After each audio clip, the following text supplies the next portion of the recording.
Everyone, to another episode of Inside Traders. I'm here with Jensen Huang, who is riding a rocket to the moon on NVIDIA. Oh my God, NVIDIA cannot be stopped. We're going to talk about the flow. We're going to talk about the tape. We're going to talk about the dark pools, trading. But first, we will be listening to the man himself, Jensen Huang, the CEO of NVIDIA. I don't know why I'm using a voice, but let's listen in on the earnings and see what he says. Has good zero-shot capabilities. And so they all have their own unique capabilities, but you start from very large. So I am really excited to talk about NVIDIA today. I had a revelation on this show a couple of days ago that NVIDIA is actually more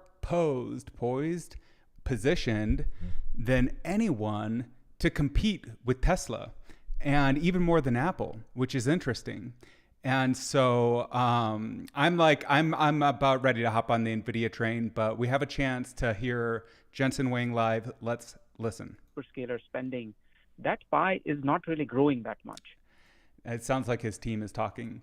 So yeah, it is it's a big day for NVIDIA shareholders. I mean, if you listen to the show, I do not believe that the stock can sustain these prices in the longest of terms because it's just too high too fast. But I also do believe that the trend keeps trending, and momentum it's hard to break momentum. And so like the NVIDIA story is just getting better and better. And when you couple like what this company could be in another decade, you start to see some new potentials that I haven't considered. Let's just see where they're next fiscal year. In terms of percent, that's not something that we have here. Okay, a little bit of feedbacks on the earning calls, guys. Like, can we just spice these up? Like, just, let's get some juice in there. It's all just a little, I don't know. Both the support Corporate? that we have with our suppliers and like, the long... We're a corporation. What do you want us to do? Get high? Yes. The world has something along the lines of about $1 trillion worth of data centers installed in the cloud and enterprise and otherwise. And that $1 trillion of data centers is in the process of transitioning into accelerated computing and generative AI. We're seeing two simultaneous platform shifts at the same time. One is accelerated computing, and the reason for that is because it's the most cost-effective, most energy-effective, and the most performant way of doing computing now. And so what you're seeing, and then all of a sudden, enabled by generative AI, enabled by accelerated computing, generative AI came along. And this incredible application now gives everyone two reasons to transition, to do a platform shift from general purpose computing, the classical way of doing computing, to this new way of doing computing, accelerated computing. There's about $1 trillion worth of data centers, call it $250 billion of capital spend each year. You're seeing that... If you don't know, like everyone on the planet needs their own LLM, and Mr. Wang is the only one who's dealing them. Of computing today, accelerated computing and generative AI. Although I do think they are a little bit at risk. I'd be curious to know what they think about like all of these tech companies going after their own chip designs, which I would do too. Industry transition. And we're seeing these two platform shifts happening at the same time. Next, we go to Stacy Rasgon with Bernstein Research. Your line's open. I'm going to mock your question Hi, so guys. hard Thanks if it for taking sucks. my question. I was wondering, Colette, if you could tell me like how much of data center in the quarter, maybe even the guide, is like systems versus GPU. I'm like DGX versus Nerd. GPH100. What I'm really trying to get at is ask him when he thinks the robots are going to wake up. Ask him if he's building a machine god that is going to enslave us through all of his compute power. Let me help. Within the quarter, our HGX systems were a very significant part of our data center as well as our data center growth that we had seen. Those systems include our HGX of our Hopper architecture, but also our Ampere architecture. Yes, we are still selling both of these architectures for in the market. Now, when you think about that, what does that mean from both the systems as a unit, of course, is Okay, well, we can like listen to that another time. I think it would be fun to do live earnings where the company just talks not about like the minutia, about the vision, about the roadmap, products, features, juice us up, tease us a little bit, show us what's going to happen, give us a little, but they actually, what am I saying? They juiced all the NVIDIA shareholders big time today.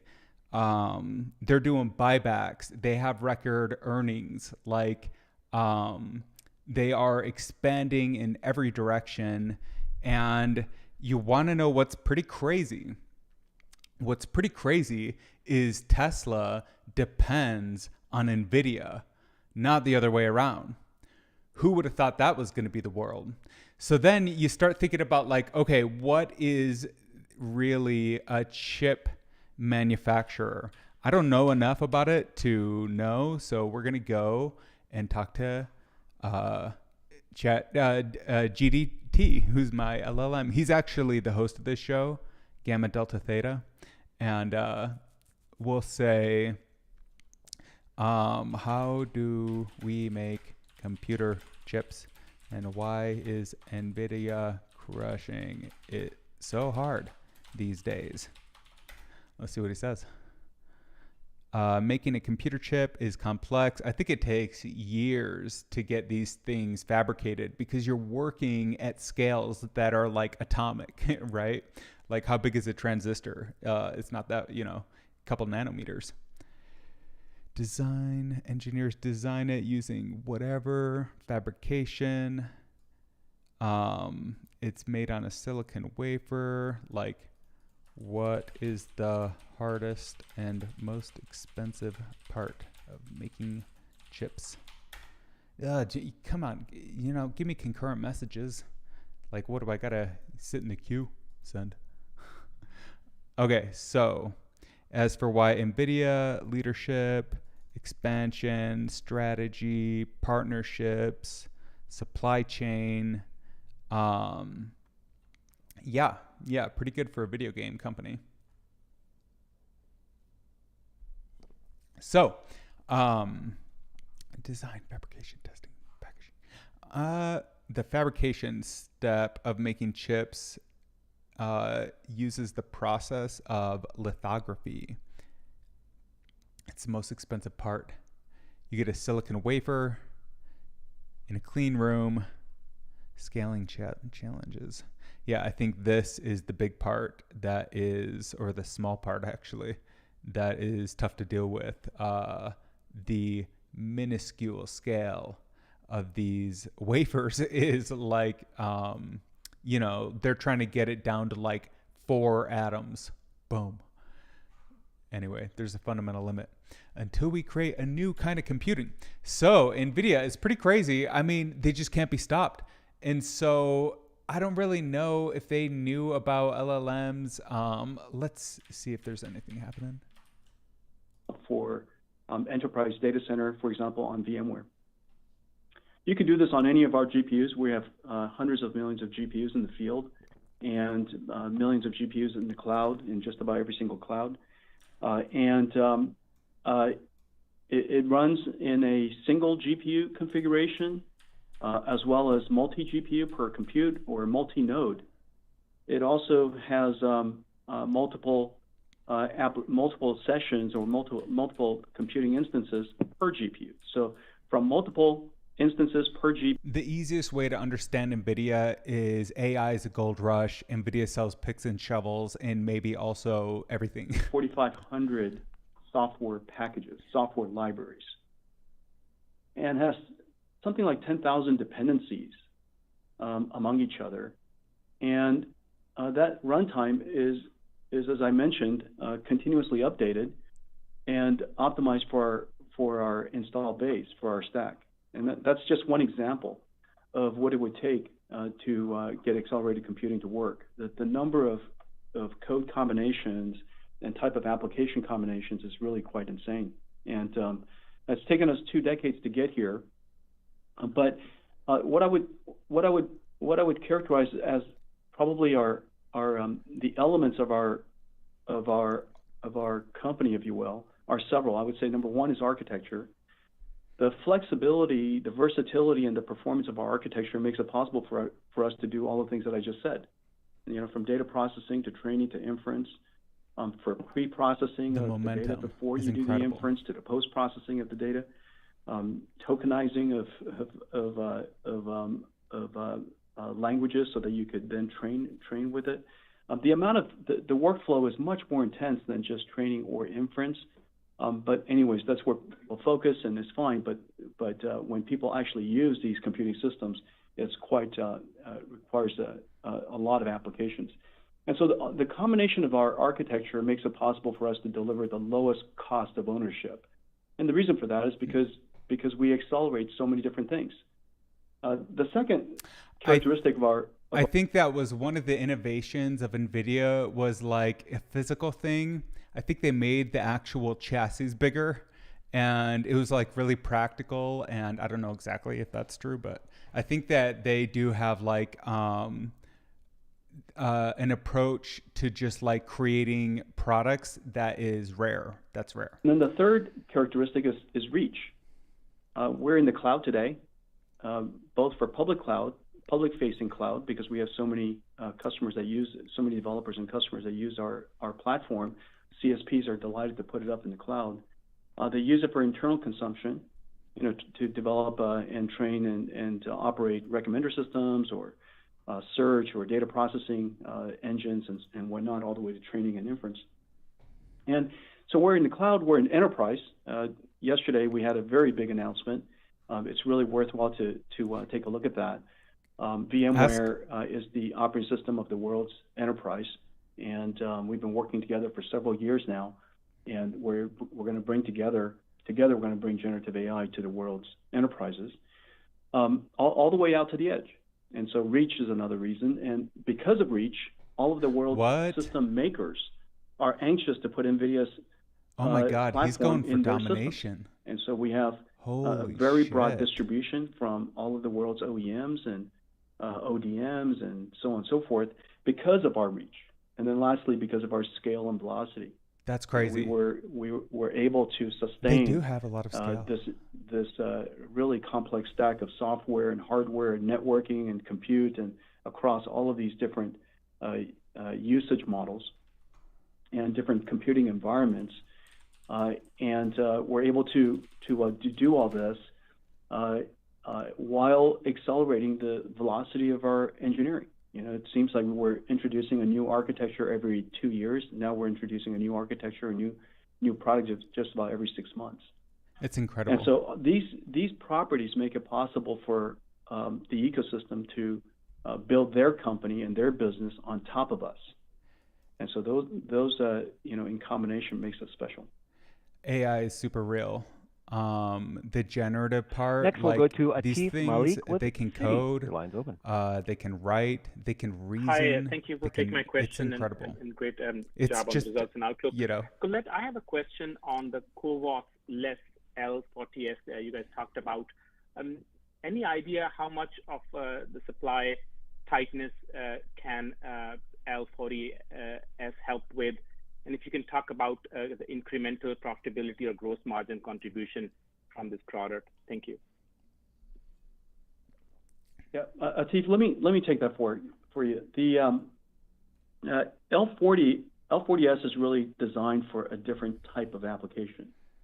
H100 is designed for large-scale language models and processing just very large models. Any words you don't understand, ask GDT. That's not L40's GPT focus. L40's focus is to be able to fine-tune models, pre-trained models, and it'll do that incredibly well. It has a transformer engine. It's got a lot of performance. You can get multiple GPUs in a server. It's designed for hyperscale scale-out, meaning it's easy install L40S servers into the world's hyperscale data centers. It comes in a standard rack, standard server, and everything about it. This would cost hundreds of dollars. And so it's easy to install. L40S also is with the software stack around it, and along with Bluefield 3, and all the work that we did with VMware and the work that we did with Snowflakes and ServiceNow and so many other enterprise partners. L40S is designed for the world's enterprise IT systems. And that's the reason why HPE, Dell, and Lenovo, and some 20 other system makers building about 100 different configurations of enterprise servers are going to work with us to take generative AI to the world's enterprise. And so L40S is really designed for a different type of scale out, if you will. It's of course large language models. It's of course generative AI, but it's a different use case.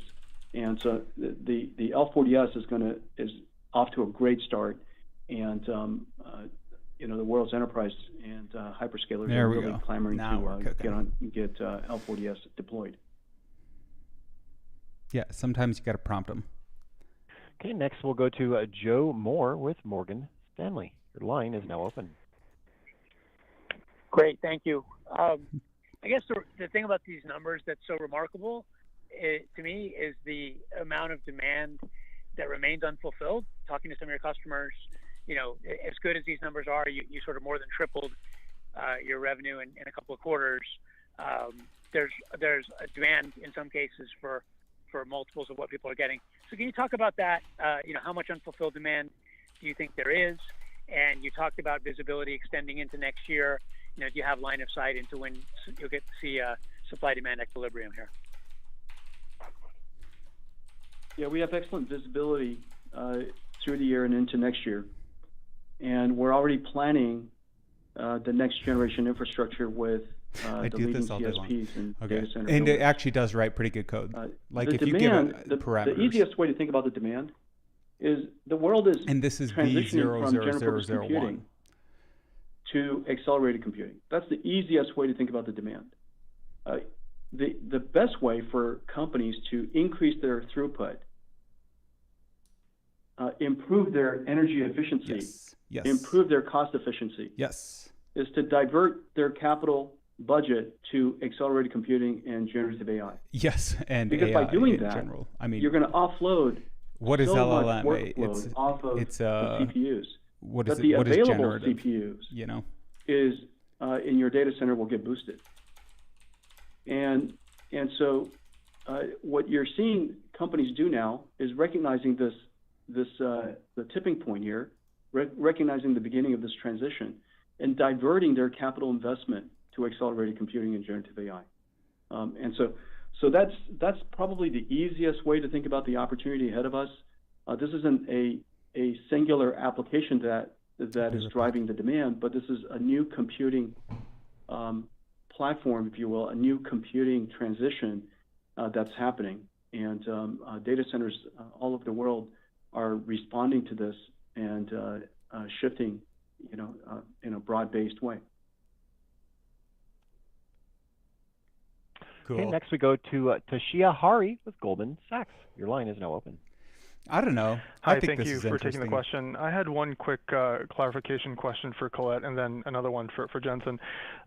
Colette, I think last quarter you had said CSPs were about 40% of your data center revenue, consumer internet 30%, enterprise 30%. Based on your remarks, it sounded like CSPs and consumer internet may have been a larger percentage of your business. If you can kind of clarify that or confirm that, that would be super helpful. And then Jensen, a question for you. Given your position as the key enabler of AI, the breadth of engagements and the visibility you have into customer projects, I'm curious how confident you are that there will be enough applications or use cases for your customers to generate a reasonable return on their investments. I guess I asked the question because there is a concern out there that there could be a bit of a pause in your demand profile in the out years. Curious, if there's enough breadth and depth there to support a sustained increase in your data center business going forward. There we go. Thank you. Okay, so thanks, Toshia, on Look at the that handsome question fella. regarding our types of customers that we have in our data Where'd I center get that? business. And we look at it in terms of combining our compute as well as our networking together.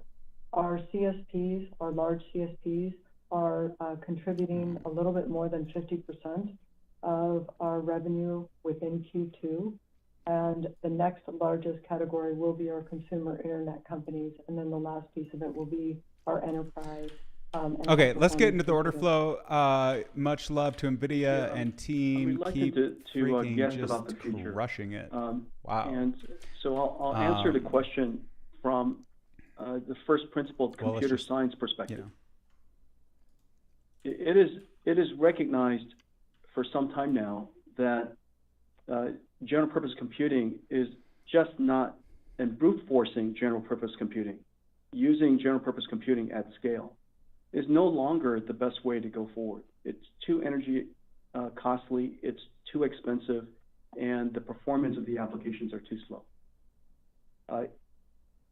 And finally, the world has a new way of doing it. It's called accelerated computing, and what kicked it into turbocharge is generative AI. But accelerated computing could be used for all kinds of different applications that's already in the data center.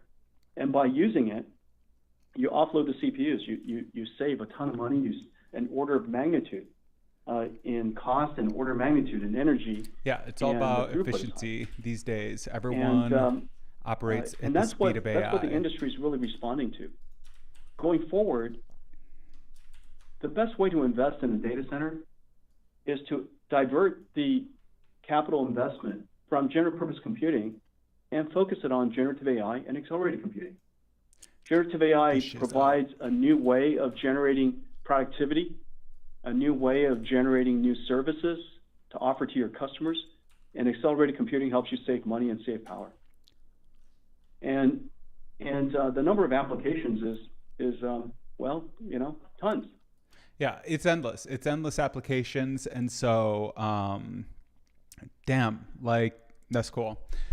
It's cool that we can drop in on the folks at NVIDIA who are really in the pole position for, they're the lead horse for basically capitalizing on the whole, I don't know what we would call this other than real artificial intelligence. LLMs, I don't know. It'll be interesting when we start moving beyond these things. I can already feel like when OpenAI is making changes, I feel like I can assess the quality of the LLM I'm talking to. And so these things are tremendously useful. We should do the point of the show, which is talk about the order flow. So let's do that real quick, and then we'll talk about AI along the way. So it was pretty crazy. You would not have thought that today would have been so bullish, but it actually was. Let me get all this back where it belongs. Boom. This one here. And then we go to the flow. What one is that? Sorry guys, we're just a little bit, it's been a long week. I guess I don't have that screen. Oh, I do have it right there. Okay. Flow, go to the flow. Okay. So tons of premium going into Tesla. Zoom. Wow, I didn't see that. 49 million of shorts into Zoom. That's kind of surprising. What is that about? Let's see the day. So Zoom, I think they just had a really good earnings, right? Like, didn't they have a pop? Yeah. So one of the things that is crazy is I just barely got access to the order flow of the market, and I basically have this live sentiment. I have a typo. I just got it, working like an hour ago. But this is basically, we'll monitor over any period of time every trade that's happening in the market, and then it just calculates the premium. If it's a call, it goes into bull. If it's a put, it goes into bear.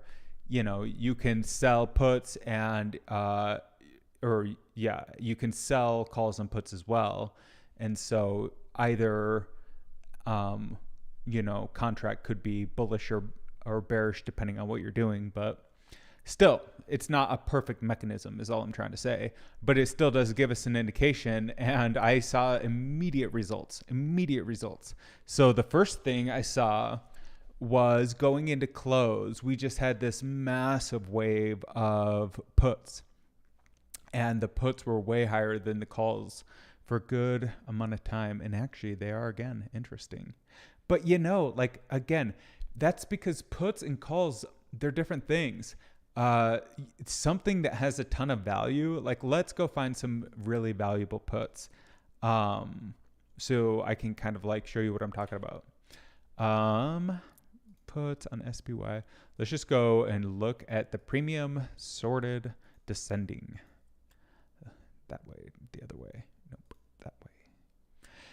49 million. Yes, this is going to be a great put. Okay, this is the bearish action on Zoom. Strike 80.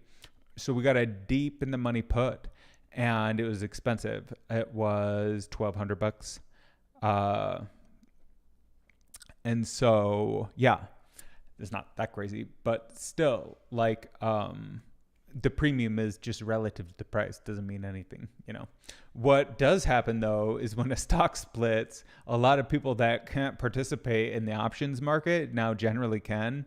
And so you basically can guarantee that a stock split, if you have a popularly traded, high volume, I should say, stock, that's going to immediately drive up the stock price in both the anticipation of and the actual event of the split, because you'll get more market participants in options.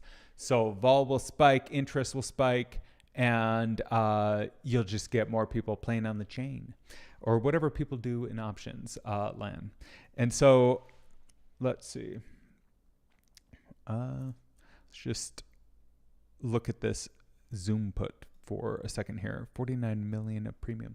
Okay, 50 million of premium going into Zoom. So what this person wants, I would bet, is a guarantee of capital for a period of time. There's probably something happening between now and November 11th that makes them super motivated to have a guarantee of capital. And assuming that markets continue to operate and like the world doesn't end, it's a guarantee of capital. And so there is something I was kind of talking about yesterday, which is the value of options. And one of the values of cash is it can provide more options in terms of like your ability to purchase things. But then one of the values of puts is it gives you an option on cash. And so none of the action I think on puts is like entirely bearish. I think it's an instrument that makes it so that you have a guaranteed outcome, right? Because you're going to have the outcome in the stock or you're going to have the outcome in the put. And either way, you just need to lock in the outcome. And that's what you're paying the premium for that period of time. And so, best case scenario is some of that premium burns away and you don't need it, I guess. More likely. But then also just consider this, like when you deploy 50 million of premium into Zoom at 6904. That's great. 40,000. I love these top buys. They're just like typing in, what is this guy? Like a billionaire as a block. I don't know how to like assess these trades, like who they could be coming from. 50 million. That is a lot. So, but here's what they could do with that. First of all, they could just borrow against that equity and buy calls on the other side of the chain, right? Like puts are very valuable for more than just keeping things put. Of course, then if you actually need that put, then you're in trouble. So there's always risk to everything. So if we take out that Zoom, like what was that, 50 million? I mean, what was the total put flow? Yeah, like that's a solid 6 or whatever. Anyway, I don't know. What is it? 300 divided by 50. I have to do it. 15%. Makes more sense. So what else do we got? Yeah, I don't know. Like I was talking about how the overall market, is it bullish? Is it bearish? I think it's pretty bullish. And that's because all these companies are meeting solid resistance. So if you look at Tesla, okay, yesterday we were talking about like this whole band, right? And I was like, they are going to punch through and either win or fail. Well, of course, they waited to do it until after close so that we couldn't all participate. But that's how they do things. And so if you look at what is the post right now, it's 240. That's the line. So what's going to happen tomorrow? The sellers are going to come in and they're going to try to penetrate that line deep. Get a nice red candle going. Let's see if we can find an example of that. So this is a good example of a replay we might see.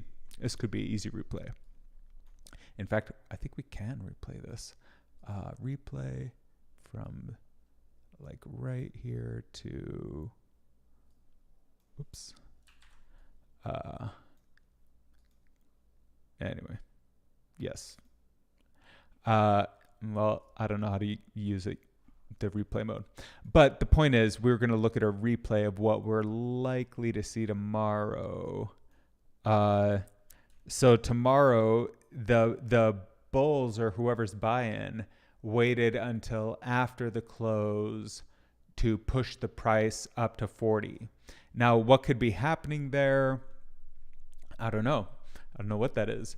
But like, look at this strong ceiling right at 38. Like we got rejected off that, I think, today. I didn't even see that, but let's add a line and go look and see where it matches. Horizontal line all the way through. Boom. Pretty close. Right there. I bet that matches right where we got rejected. And so, because that's like the red zone for 240. And so the sellers want to keep us locked in 240 or below, and the buyers want to punch through. So this is probably what we'll see tomorrow. If this is actually real buying pressure, we'll see a gap up and some selling pressure down. Yeah, like maybe we'll go retrace like halfway or whatever on the low end of the last candle. But then last time we saw this kind of a move, they were able to penetrate below the gap, which seems like it would be a pretty bad thing, but it didn't actually turn into any kind of bearish action or whatever. It just kind of kept on cruising, much like it is here. If you look at it, actually, it's just like kind of cruising. And so I think Tesla might be cruising. Yeah. But let's look at that. Oh, yeah. Boom. First of all, that's at the peak of the Bollinger Band. All this stuff always matches, and it's so satisfying. I love to see it. Okay, it's not perfect, but you get the idea. So let's zoom out. What happened today? Yeah. Oh, we tested right there. What time was that? Was that first thing in the morning? No. Huh. I don't know what I was doing. But so did we test 240? Okay, so we did test 240. We did test it. Am I looking at the right period? Okay, that's crazy. I thought we didn't ever test it. Is that 240 or is that 238? Yeah, we didn't test it. Yeah, 240 is up here. We didn't quite make it to 240. Let's add a line. But what's cool about this is like you can seriously predict the price action. So there's the 240 line. We didn't touch it after all, which is what I thought. And so now we got like halfway there. That was a big move to try to get Tesla to do in one day, $10. But it tried to. It wanted to. And so now it wants to use this firm foundation it's got right there. I don't know. I have a contact lens. It wants to use this firm foundation as a springboard to punch up through these two lines and just like hammer fist with a giant green candle, NVDA style. Look at NVDA style. This is going to be a beautiful green candle. Let's go to the yearly. Oh yeah, it's already starting to shoot up. Might even be too much. Or maybe we need more. Oh yeah, there we go. So yeah, like it's just a party. One of these, that's what we're going to see in NVIDIA.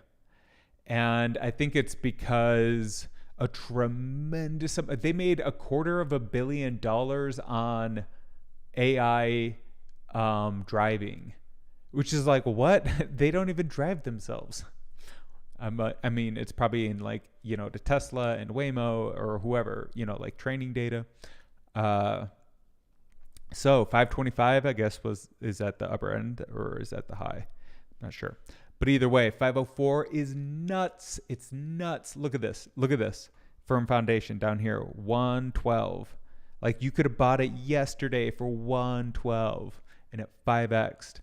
Now, you would not have been able to hold it through all that period.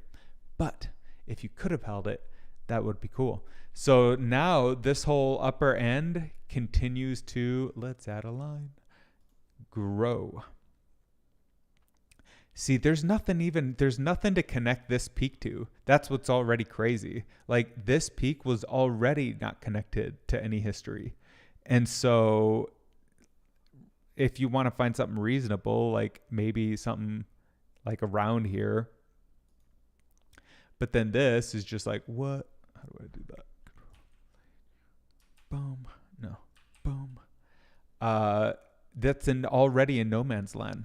This one here. So like we were in no man's land at 330. Now we're at 500. And they're going to do a stock split and they're going to do a buyback and they're going to do a dividend.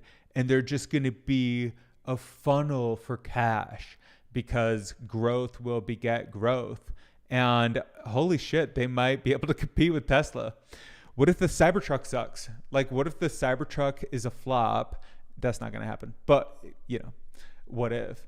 And then they release some kind of like super like enterprise level solution that just solves, you know, knowledge management or task routing manager job. Like what if all managers become pointless in like 6 months? It could happen. Ugh. Everyone has to learn to use AI. So yeah, it's not only that they're making the chips, it's that as a result of their like platform, they're able to enter all these new businesses. And so including burgeoning businesses, generative AI, like nobody even knows what that is. LLMs, whatever they are, they seem pretty cool.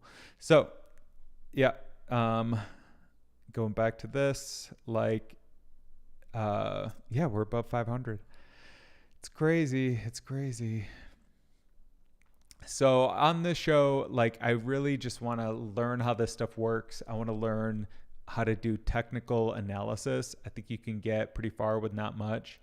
You just look, was there a price behind it? If yes, probably good. If no, probably danger. And there's like a million rules like that make things, there's a million like small things you can do to not get burned, basically.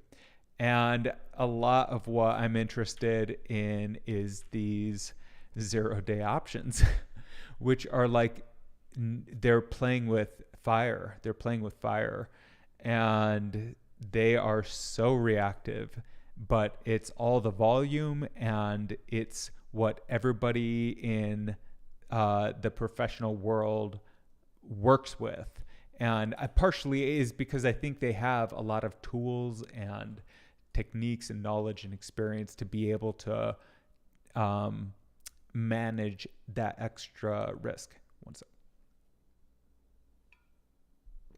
So I want to learn how to manage that kind of risk, not for any reason other than, it'll be fun to do. And I like to say that, well, I don't want to say it right now. So yeah, let's look at the order flow then. NVIDIA getting premium, Tesla premium. So if you're not in these names, you're probably FUD, right? That's where all the money is going. You want to know why? Everyone has the next iPhone already. They're just waiting to buy it. It's like they can't give them the money fast enough. Let's see who. Palo Alto, Disney. Hey, Disney getting some love. Snowflake. Somebody convince me. Cool. Who's getting put down? Alibaba, Zoom, Netflix, Enphase, whatever that one is again. You guys, DocuSign. Like, remember when DocuSign was $1 million a share? That was crazy. Let's look at it. DocuSign. Boom. It's like $300. I mean, this is going to be NVIDIA at some point, but let's all just have a wild ride, I guess, until that happens. Because look at this. Like, all this ride up. First of all, this was after they're at like $40. They have this huge ride to 90, and then this explosion. And then you have to start looking at like shares outstanding. Like, look at this red candle. How is that not a pump and dump? And like, I don't know. It makes sense to me that people would be pumping and then dumping, right? Like, it's a great way to look at that. How is that not a pump and dump? We're pumping on Q. We're dumping on SPY. Tomorrow, they're going to be pumping on SPY and dumping on Q. Like, or what is it? So these are the questions I have, the mysteries of the market that we want to answer one day. So back to who had the most premium. It was against Zoom and Alibaba. And it's hard to know what the motivations are with puts because they really can be so valuable. Especially, I've been eyeballing these puts on Tesla. I'm pretty sure that you can actually have a small increase in the value of your puts even while the price continues to rise. If the put is sensitive to, like, there is like an element of puts that reacts to this condition, and it's like long duration leap puts are, it's its sensitivity to volatility. That's what I'm looking for, which is maybe Vega. And it's hard to remember it all on the fly. And so Vega, I believe, is the indicator that denotes this. I think can actually accrue value in a put while the price is rising, which should be impossible, right? But it's happening. And I see it happening on multiple puts, which tells me two things. One, volatility must be rising in those contracts, at least. And two, like puts are just another form of equity. And that's a lot of what I'm interested in with options is like, I don't know. It's incredible. Like all these big buys from puts to calls. Here's the thing: you do 50 million into puts. Maybe he immediately does a multi-leg option to sell some puts.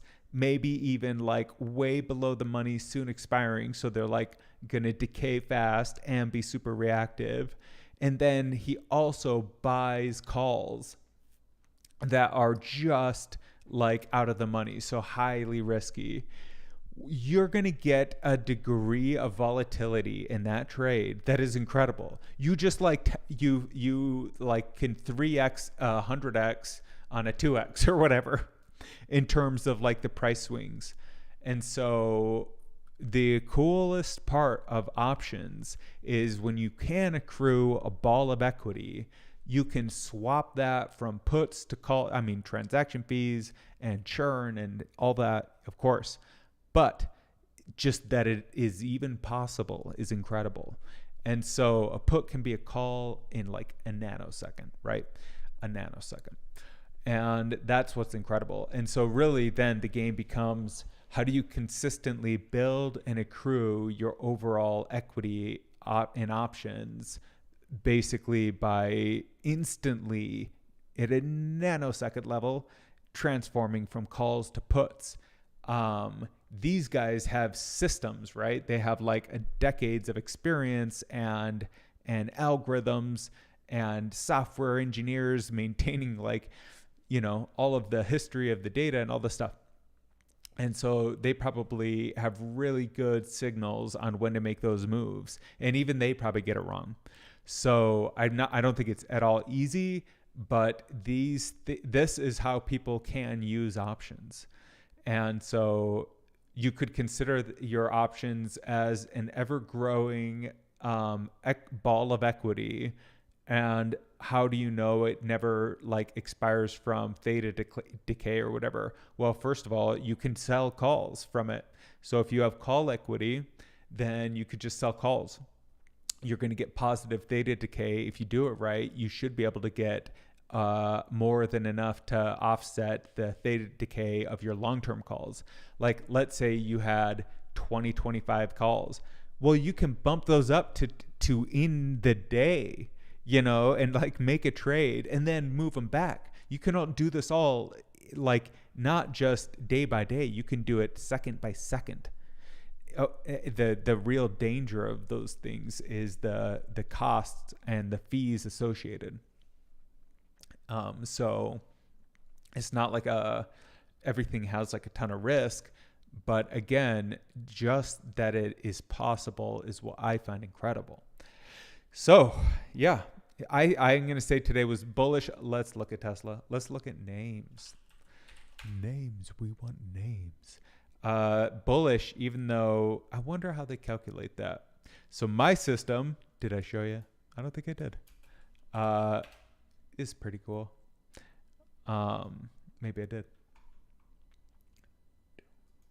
No. Where is it? It's this one. No. All right. A lot of Jensen today. A lot of Mr. Wang. Well, I guess I can't find it. Terminal? Maybe this is it. Yeah, there we go. Did we talk about this? I don't think so.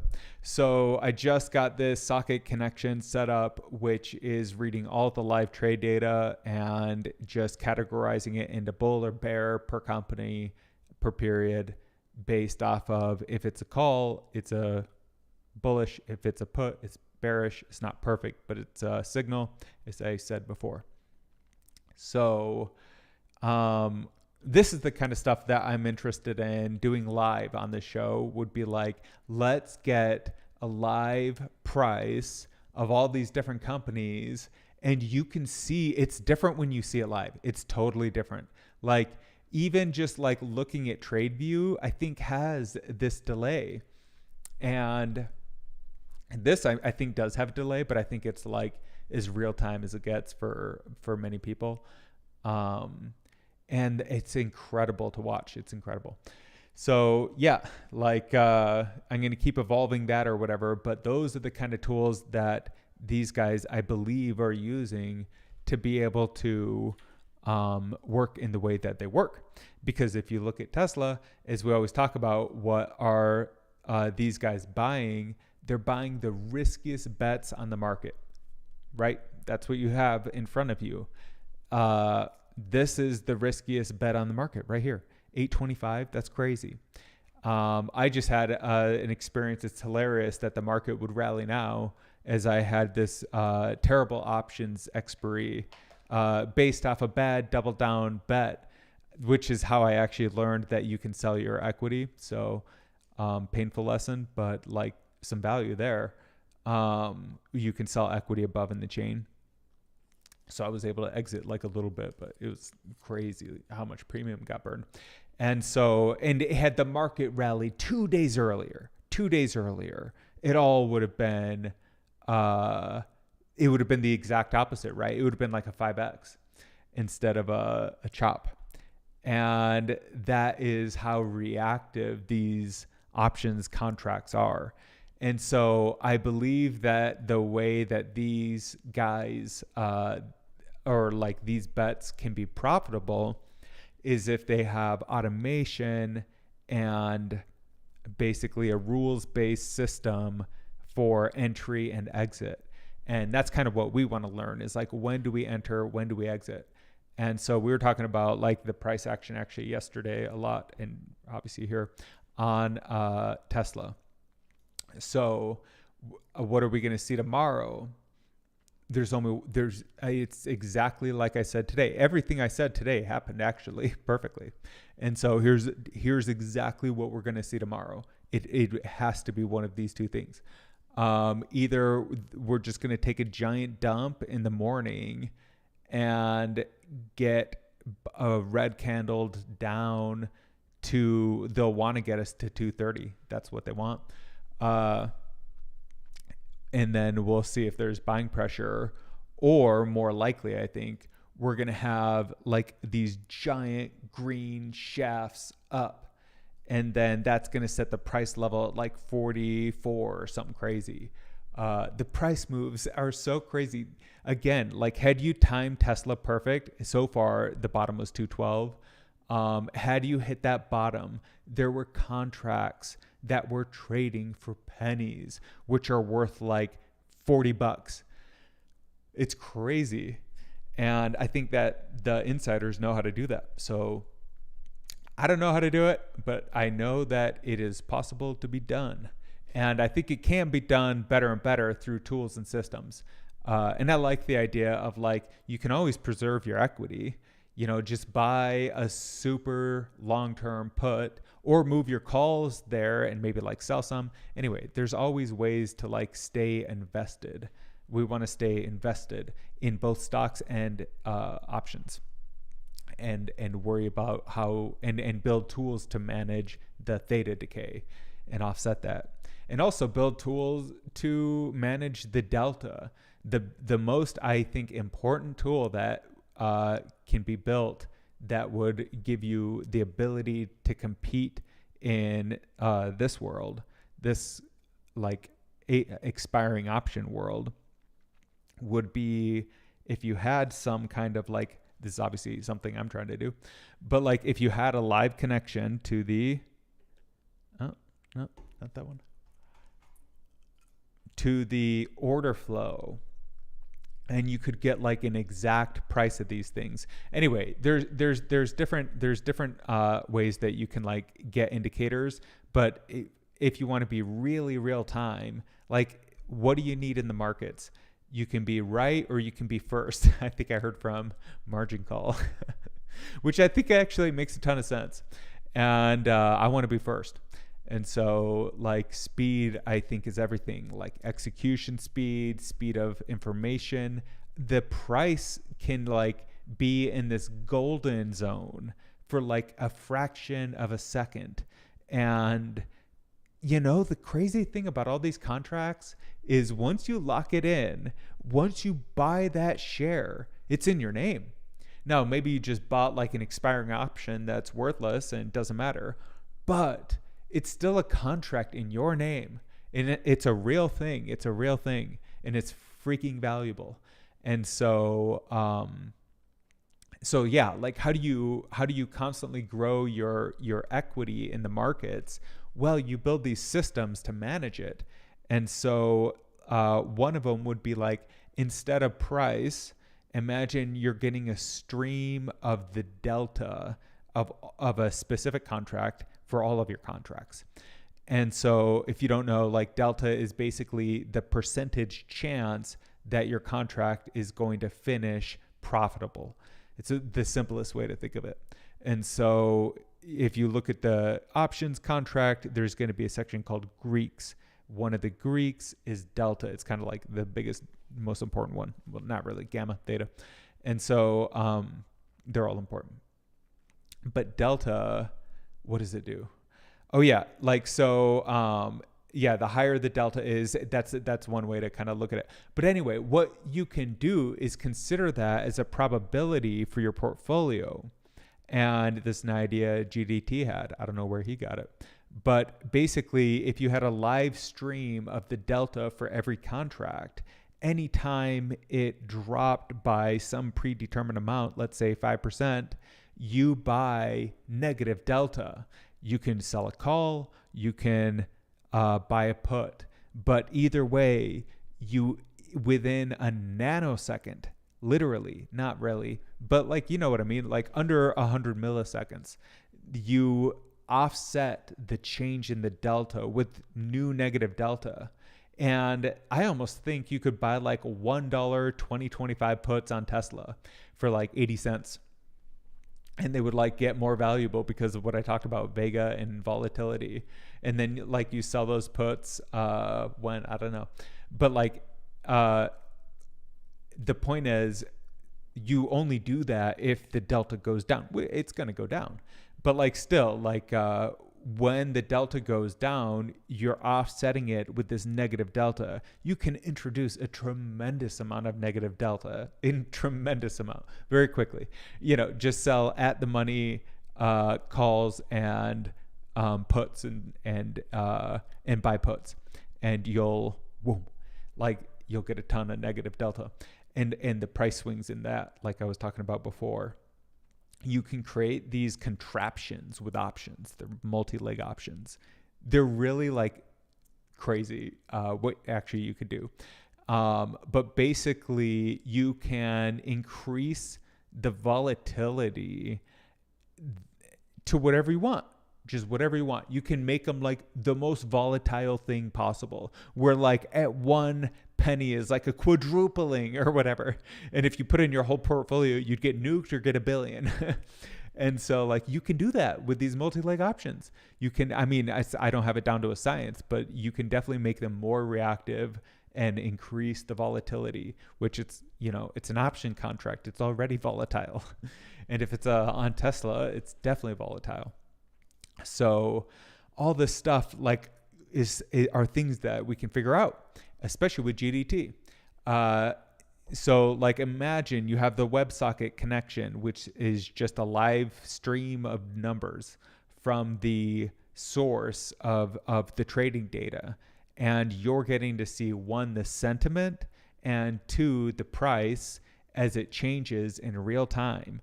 And also the Greeks, like the indicators on the contracts that you're monitoring, you can also be polling those constantly.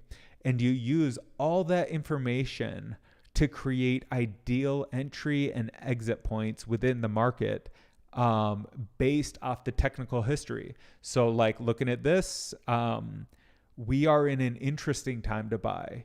I wouldn't say we're in a good time to buy. I'd say we're in an interesting time to buy. This would have been a good time right here, 230.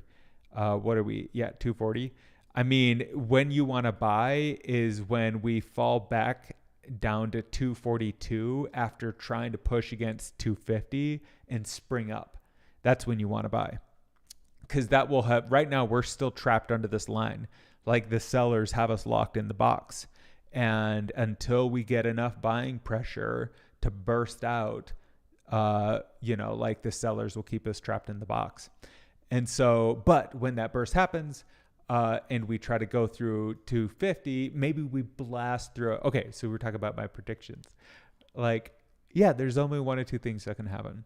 Like, either we just have a giant and fail in the morning. It's not going to happen. Just look at the trend. What is going to happen is it's going to gap up. Where is it at? Post is still 240. Yeah, it's going to gap up.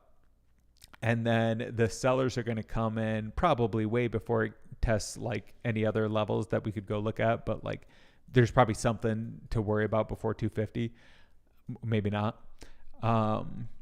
And if we must get rejected off 250 at least the first time, then the question is, how far do we retrace?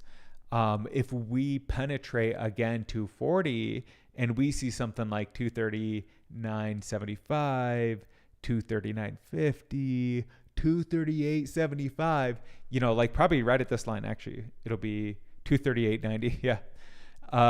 That'll just trigger people and they'll be like, nope, I'm out, and they'll just dump.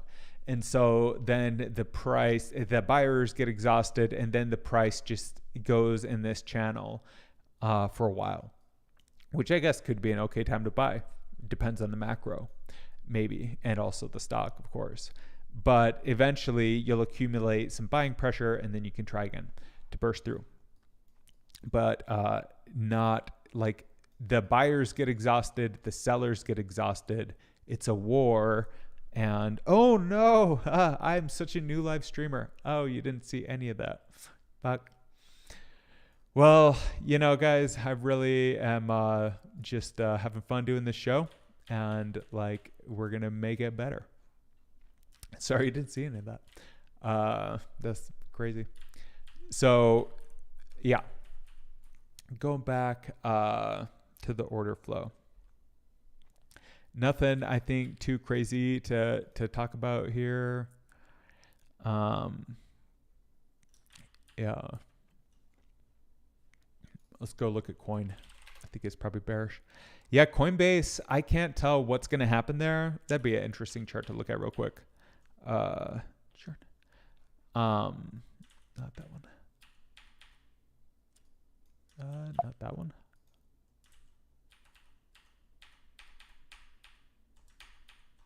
Let's see, where is it? That chart might be closed. Let's just go to or actually dark pool. I didn't see too much on dark pools, nothing crazy. What is that? 170 million. What were we gonna look at? Coinbase.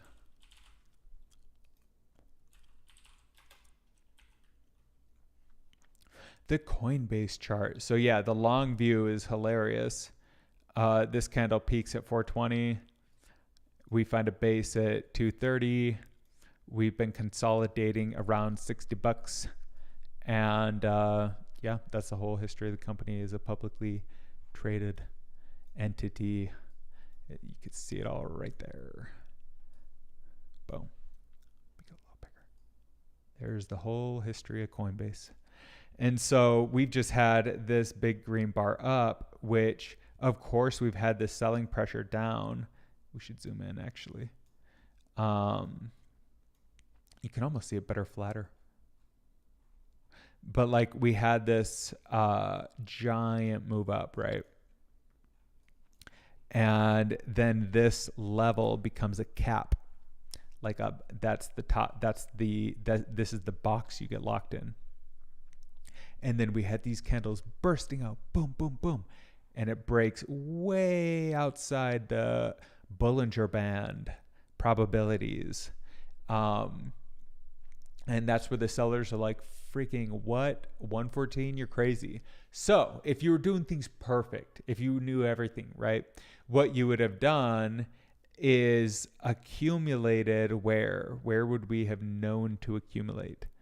Let's just like do relevant history within the last year. So yeah, obviously right here would have been it. Actually, I think, no, I missed this. Again, like, here's what we got to learn. how do you have the most money when everyone has no money? Like, nobody has money when the market is down. People only have money when the market is up. And so, like, we need to have the most money when the market is down. And, or maybe not money, but like opportunity. And I think you can do it just with puts. So it's not easy. Nothing's easy. Nothing's easy. It's very complicated and difficult. So here's the story of Coinbase. We IPO, like, we have the pandemic, Bitcoin crashes, everything's a scam. Sam Bankman-Fried, Terra Luna, who's the other guy that accused him? Binance dude. Blanking on his name right now. CZ. CZ was like basically shady. So all this negative kind of sentiment around crypto, and the price just collapsed. So it was like $60. And then here's what happens. See, I'm being a little bit lazy. I don't want to like dig in and see where we can like see a better view of this, but let's just dig in. Like, let's go 1 year. Let's go a week. Like, if you play around with the time periods, you can see different patterns, better and worse. And I don't know how to like see it other than just to guess at it. Anyway, we don't have to do all this live right now. We could just look at the general story of it. So going back, so we have this, what is this? That might be too far of a range. 1 day. There we go. So yeah, the price collapses immediately. We kind of find a floor around 220, and we stay there for a couple of months. We actually have this crazy rally up to 360. Totally different economic conditions, inflation, war in Ukraine. None of that had happened. This is all the negative sentiment I was talking about. And then we kind of like start creating a base here once again. So the lowest green candle here printed 40.83. Interesting. But this one's lower. No. Interesting. So the low, this tells the whole story. This is why I love this stuff. And the more I do it, the more I love it. So the low on this candle is 40.83. Now look at this valley here. This is like doom. That's fucking doom. Right? You're like at $60. You just got cut in half. It's crazy. So what triggered it? Probably this guy right here. What's the low? 44. One of these candles triggered it. Here, we can see it pretty clear, actually. So the 2022 support was like a hard 40.80 line there. Let's just get it right on that. And then, where are we? Let's go a little bit forward in time. Okay, so that is the 40 line. So then right here, oh, it is. That's right where we were looking. See how this stuff, you can like, it's awesome. I was looking right here actually. So that's where I thought it happened. But this candle penetrates at 40.61. Okay. So all the Coinbase bulls are fighting. They're in the 60s and 70s. Everything's good. Then we get this massive selling pressure in October, and the price plunges. And the low on the candle is, at least on this level, we'd have to go in and see the actual low, is 44, which isn't that low. And that triggers this buy. And that's where the bulls are like, freaking, let's go. Because look, it's outside the probability band. You got to buy. But then the selling pressure just like continues and goes down and down. And then this might be the candle that did it. Yeah, this is the candle that did it. So this candle broke. Oh no, this candle. One of these candles right around this time in December broke the low. And as soon as that happened, here it is. Friday, the 9th of December, it broke through to 40.15. And as soon as that happened, it triggered the bulls because they're just like, oh, we have a new low. Boom. And so you get this green shoot up, but that is just like followed by this giant red shaft. And that burns all the bears out. And then it's selling. No buyers. And the final candle is 31.83. Oh my God. That's such a low read.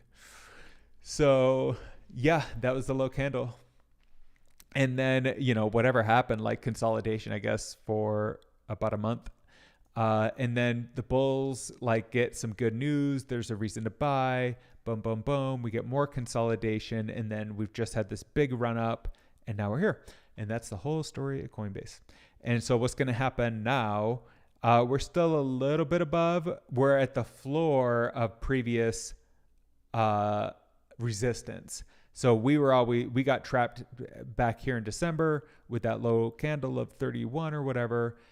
We weren't actually able to penetrate that high for that long in all these other attempts. It was mostly consolidation. It wasn't until so a couple of like lineup good news or whatever. But look, it might be a good time to buy. The RSI, at least on this period a day, is looking pretty good. And we have had this like massive sell-off, and there is price action backing it up. It's not like NVDA where there's like nothing, but it's pretty, thin. I like that. It is thin. So if you look at like all this gap here, like that's all untested grounds in basically the whole history, but also especially recently. And this is going to be choppy waters. Now maybe we gap through it a couple times and like then maybe we kick the can down the road for another time, a little bit what we're doing with NVIDIA. But I don't know, like maybe it goes up forever. It'd be awesome. Generally now, as I'm looking at this, it makes sense to me that this whole area here is less safe than this area here. Not even down there, just like this level of like 60 to 70. I would feel so safe here. I'd feel so safe. We'd have to have something really negative. And we're pretty close to that. And the potential of Coinbase is incredible. I mean, these companies, they are making hundreds of millions of dollars every quarter. It's nuts. So I like looking at this stuff because you can see things from both sides. Now, let's look at the white part, and that tells you a story. Now the blue part, now the orange line. Now let's look at how the selling gets so close to this blue river, I like to think of it as. And yeah, there's so much information packed in here. It's crazy. And you can do this at like the minute level, and you can tell the exact same story, like make your mind explode. So pretty crazy. I really got to learn how to use these charts better. I don't think there's like a ton more that I had. I just want to share as I find the stuff out, like like what I learn and what I find. But so far it's just been a lot of like I've gotten burned on doing their trades, but the most success I found in recent times has just been following what the order flow is doing. And you have to do a little bit of digging though, because you can disguise things. So like in Zoom, if you were to take out that, look at this. I was just going to say, if you were to take out that like 50 million put, maybe Zoom was super bullish today. Maybe it was super bullish. And maybe this was somebody's platform for taking a bunch of upside risk on, like you gotta think about, like, there's no way to really know what these trades are all about or when they exit. All we can do is kind of like infer things from the premium. First of all, is pretty high actually on these calls. Look at that, 350. That's pretty high premium. Oh, this is a great call. I love all these calls. $80 in October. 75. It's a little pricey, but you know, what's the risky ones? Who's buying risky calls? 200 grand at, we're saying it's going to be $80 in October. That's like not that risky. There are some funny orders coming in through the chains. Like I could show you one real quick. People are buying like massive volumes of these garbage contracts. And I think it's because if they plus one, they like quintuple. And so it only takes one big move, but the risk is crazy. You can get trapped in that box so easy. Not like impossibly easy, because you can always just sell the calls above it, but you have to do that fast. Everything in markets happens so fast. Like it's speed, execution time. It's everything. So timing, I meant is everything. So from my experience, you know, I'm not an expert. I'm just talking out loud, right? This is all the volume on Tesla. So everyone's trading the calls that expire Friday. That's where all the volume went. How many contracts? 765,000 contracts, trades, actually, happened at that level. That's crazy. Is it contracts or trades? Well, I guess it's trades. And what are people buying? Puts and calls on both sides, because here's how you want to play the price action. Like, I'm not pretending to be an expert on anything, as I'm going to say a million times more, I suppose. But let's just go look at Tesla, because I have it in my mind already queued up. What's going to happen? So, like, what is this bullshit? This is false. No. What? Did we end at 36? That's hilarious. That's hilarious. Anyway, so they sold off Tesla into close, which is funny. And then immediately had a $4 gap up to 240. Move up. Move up. What? Well, I don't know how to move the chart up, so I can't show you. But like, how the fuck do you move the chart up? There. So yeah, it closed, but look at how this aligns on the Bollinger Band. That's why you have to look at everything, right? You have to look at the lines, you have to look at the candles, you have to look at the center line, you have to look at the mountains, you have to look at the river, and all of those are going to tell a story. The through line is probably closest to the truth. So we intersected this, what is this, like 20-day moving average, I guess, the BBs, the Bollinger Bands. And so then they just shot up. So yeah, like we're going to open it with this gap up. That's what's going to happen. So we're going to open, it's going to be gap, gap, gap, gap, gap. And then let's go just look at where we shouldn't, what we should do. Let's do a little digging, and then we'll end the show on that. That would be a good place to end.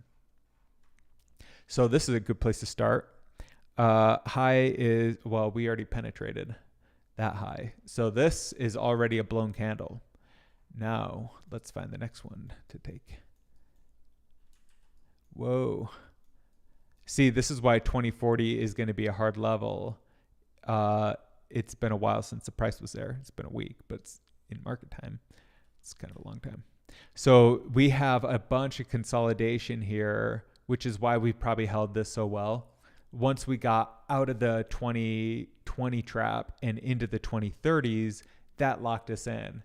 And so now I bet like this floor moves up from 2030, maybe, I don't know why I'm like using all the wrong words.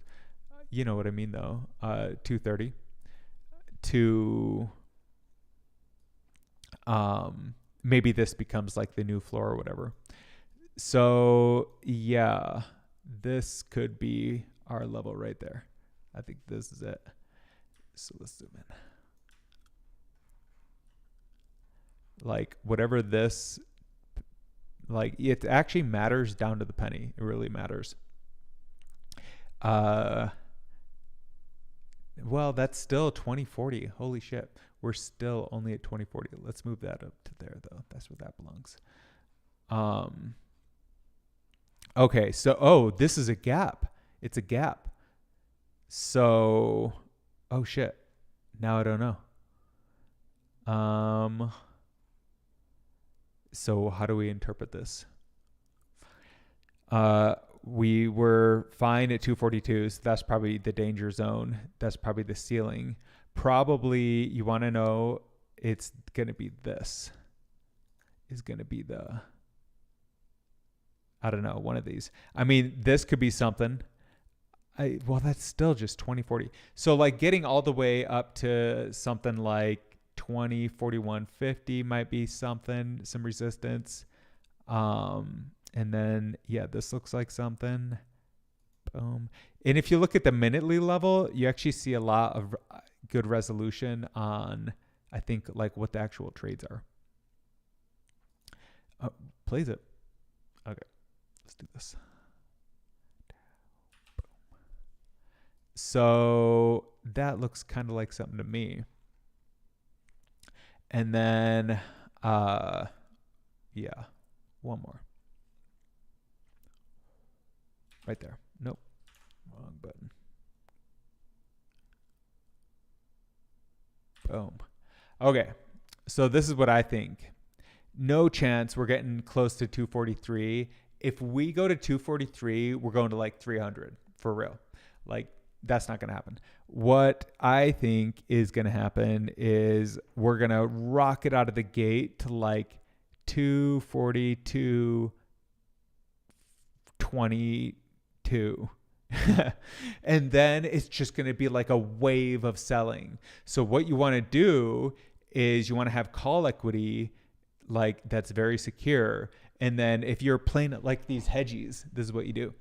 I don't know if this is what they do, but this is something you could do. I don't have the equity to do it, so I'm saying what I'm going to do. But you could roll forward at the beginning of the day a bunch of like safe calls or sold puts or whatever, somehow get some equity deep in the money into this week's expiring chain. Then you could just kind of let that ride until each one of these levels. I'd probably be careful around like 20, 40, 50, but we're going to gap through that. Let's not change that. And so like we're going to gap above that. Like if we start falling below 240 immediately, then the whole fight's over before it began. And, you know, like we just trade the channel or whatever. But I don't think that's going to happen. I think we're going to try to push up to 242. And because that's what Tesla does. It does these big moves. And then, yeah, the sellers are going to come in and be like, fuck you. I don't know how to say that now in a nicer way. And just like do tons of selling to see if they can lock us back below 240. So what you want to do is find a way to sell calls here. Like you don't even have to sell an expensive call. If you sell the 80 cent call above the money and then buy the like, you know, like a $1.20 put below the money, that is going to be so reactive. It's crazy. If you get it right, it's going to triple. If you get it wrong, it's nuked. And it's going to happen in like 10 seconds. And so like you could just do that at any level, right? You could do that bigger and bigger. But like basically if you're using at the money of this week's expiring option on a Thursday, that's going to be so volatile. It's crazy. Now, here's something I don't know that I've never even thought to look at. What if all the option volume for the week happens on Friday? That would be hilarious. And the reason why that might be the case, let's Google it. When does is the most trading on Friday? Would make sense that it would be. I can't find a quick answer. The best days based on the performance is Friday. The best day of the week for the stock market in 23 on average is Friday. Yeah, Fridays are very volatile, right? And it's because the options are expiring. And so they're going to get so reactive. It's crazy. And that's why you don't want to like hold them overnight. But if you do hold them overnight and you get a gap up, you know, like it's crazy how these gaps work. And so that's why I think there's a lot of coordinated buying and selling, which is like illegal, but I think it happens all the time. And so anyway, we punched above 240 today. So we already broke through. That's crazy. It already happened. And so tomorrow, I think we're going to do that. If you're at 242, we were talking about the way to play it. Oh my God, I did it all again. That's because I don't have a monitor going. Sorry. You guys going to have to deal with it until I figure it out. So 240, we're going to punch up here to 240. And that's when you want to sell calls. That's when you want to sell calls. Now, what you're risking is that we just like bust through 243 and then it's like game on. Who knows? Like what? 247? Like 245, I guess. But still, like we could bust through pretty strong if we keep going after 242. So you're risking something there, of course. Where's 240? 242. Yeah, you're risking something above this line, above 240 in this channel. And you're still not seeing my screen. I don't even know where that screen is. But okay, well, I guess maybe that's about the stream. Thank you guys. I can't go out like that. I can't go defeated. Let me show you what I was talking about. I'm not going to go out like that. We will end for real, like this stream after this, if anyone's still here. So,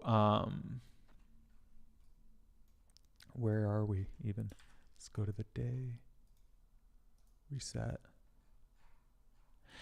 So yeah, what's going to happen tomorrow? We're going to try to bust through and get up to these levels here. And I would sell calls at each of these. Yeah, I would sell calls.